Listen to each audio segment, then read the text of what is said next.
ಸಭಾಪತಿಗಳೇ, ಅವಕಾಶಕ್ಕಾಗಿ ಧನ್ಯವಾದಗಳು. ಮಾನ್ಯ ಸಭಾಪತಿಗಳೇ, ಮಾನ್ಯ ಉಪಮುಖ್ಯಮಂತ್ರಿಗಳನ್ನು ಪ್ರಶ್ನೆ ಸಂಖ್ಯೆ 480 ಕೇಳಲಿಕ್ಕೆ ಇಷ್ಟಪಡ್ತಾ ಇದ್ದೀನಿ.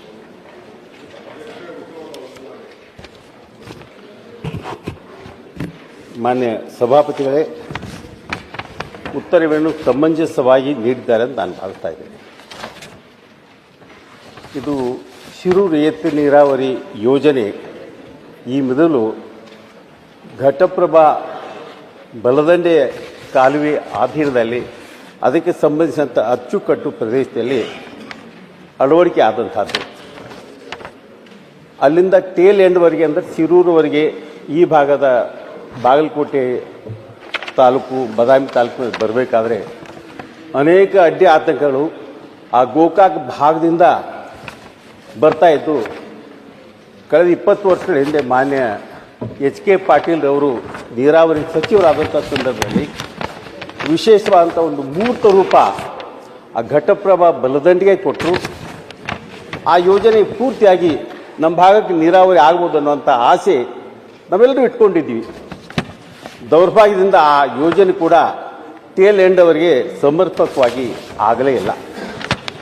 ಅಳಿದುಳಿದಂಥ ಪ್ರದೇಶವನ್ನು ಈ ಬಾಗಲಕೋಟೆ ಬದಾಮಿ ತಾಲೂಕಿನ ಕೆಲವು ಹಳ್ಳಿಗಳು ಇವನ್ನೆಲ್ಲ ಸೇರಿಸಿ ಶಿರೂರು ಏತ ನೀರಾವರಿ ಇನ್ನು ಬೇರೆ ಬೇರೆ ಏತ ನೀರಾವರಿ ಯೋಜನೆಗಳ ಅಡಿಯಲ್ಲಿ ತೆಗೆದುಕೊಳ್ಬೇಕನ್ನುವಂಥ ಪ್ಲ್ಯಾನ್ ಮಾಡಿ ಶಿರೂರು ಏತ ನೀರಾವರಿ ಯೋಜನೆ ಅಡಿಯಲ್ಲಿ ಸುಮಾರು 14 ಹಳ್ಳಿಗಳು ನೀರಿಲ್ಕೇರಿ ಬಾಗಲಕೋಟೆ ತಾಲೂಕಿನ ಬೇವನಮಟ್ಟಿ, ಮಲ್ಲಾಪುರ, ಶಿರೂರು, ಹೊನ್ನಾಕಟ್ಟಿ, ಬೆನಕಟ್ಟಿ, ಕಮತ್ಗಿ, ಸಿಗಿಕೇರಿ, ನೀಲಾನಗರ, ಮುಚ್ಕಂಡಿ, ಬಾಗಲಕೋಟೆ ಮತ್ತು ಬದಾಮಿ ತಾಲೂಕಿನ ಕೆಲವಡಿ, ನಿಂಗಾಪುರ, ಹಿರೇಬೂದ್ಯಾಳ ಹೀಗೆ ಒಟ್ಟು 14 ಹಳ್ಳಿಗಳ ಜಮೀನುಗಳ ನೀರಾವರಿ ಮಾಡಬೇಕನ್ನುವಂಥ ಒಂದು ಕಾರ್ಯಕ್ರಮ ಅನುಮೋದನೆ ಆಯಿತು.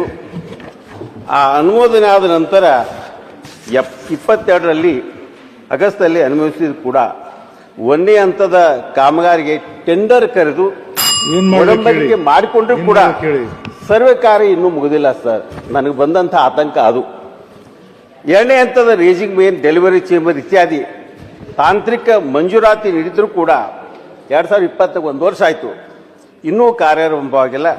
ಮಾನ್ಯ ಸಚಿವರಲ್ಲಿ ಕೂಡಲೇ ಕಾರ್ಯಪ್ರವೃತ್ತರಾಗುವಂಥ ಒತ್ತಾಯ ಮಾಡ್ತೇನೆ. ಆ ಭಾಗದ ರೈತರ ಜಮೀನುಗಳಿಗೆ ನೀರಾವರಿಗೆ ಅನುಕೂಲ ಮಾಡಿಕೊಡಬೇಕು.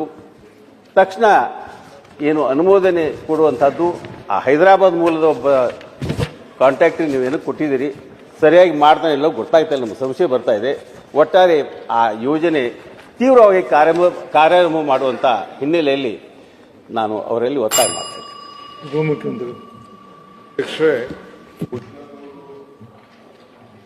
ಅರ್ಥ ಆಗ್ತದೆ.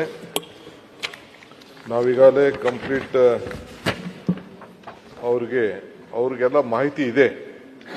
ಇವತ್ತೇನು ಈ ಒಂದು ಯೋಜನೆಗೆ ಬಾಗಲಕೋಟೆ ಜಿಲ್ಲೆ ಬಾದಾಮಿ ತಾಲೂಕು ಬಾಧಿತ ಅಚ್ಚುಕಟ್ಟು ಪ್ರದೇಶಕ್ಕೆ ಸುಮಾರು 1.6 TMC ನೀರನ್ನು ಬಳಸಿ ಒಟ್ಟು ಒಂದು 25,000 ಎಕರೆಗೆ ನೀರಾವರಿ ಕೊಡುವಂಥ ಒಂದು ಯೋಜನೆ.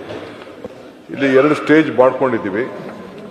ಒಂದು ಸ್ಟೇಜು 21/3/2ರಂದು ಬಿಡ್ ಕೂಡ ಎಲ್ಲ ಕರೆದಿದ್ದು, ಆಮೇಲೆ ಎಲೆಕ್ಷನ್ ಬಂತು. ಎಲೆಕ್ಷನ್ ಬರಲಾಗಿ ಅದನ್ನು ಸ್ವಲ್ಪ ಸ್ಲೋ ಆಯಿತು.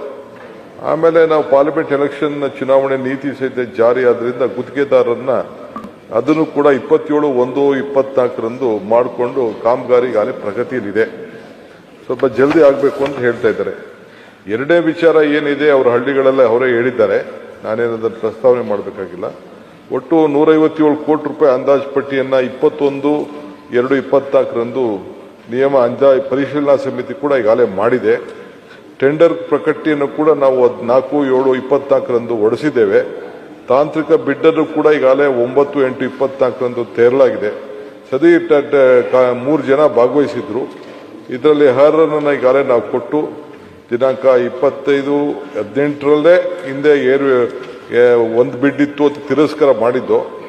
ಈಗ 7/12/24ರಂದು 2ನೇ ಬಾರಿ ಟೆಂಡರ್ನ ಆಹ್ವಾನಿಸಿ ತಾಂತ್ರಿಕ ಬಿಡ್ ಮೌಲ್ಯಪಾನ ವರದಿಯನ್ನು ಈಗಾಗಲೇ ಮಾಡಿದ್ದೇವೆ. ಮೊನ್ನೆ ತಾನೇ 24/3 ಜರುಗಿದ ನಿಯಮ ತಾಂತ್ರಿಕ ಉಪಸಮಿತಿ ಸಭೆಯಲ್ಲಿ ತಿಳುವಳಿಕೆ ಮಾಡಲಾಗಿದೆ. ಇದನ್ನ ಆರ್ಥಿಕ ಬಿಡ್ ಅನ್ನ 1/4/25 ತೆರೆದಿದ್ದೇವೆ. ಈ ಬಿಡ್ ಮೌಲ್ಯವನ್ನ 22/6/25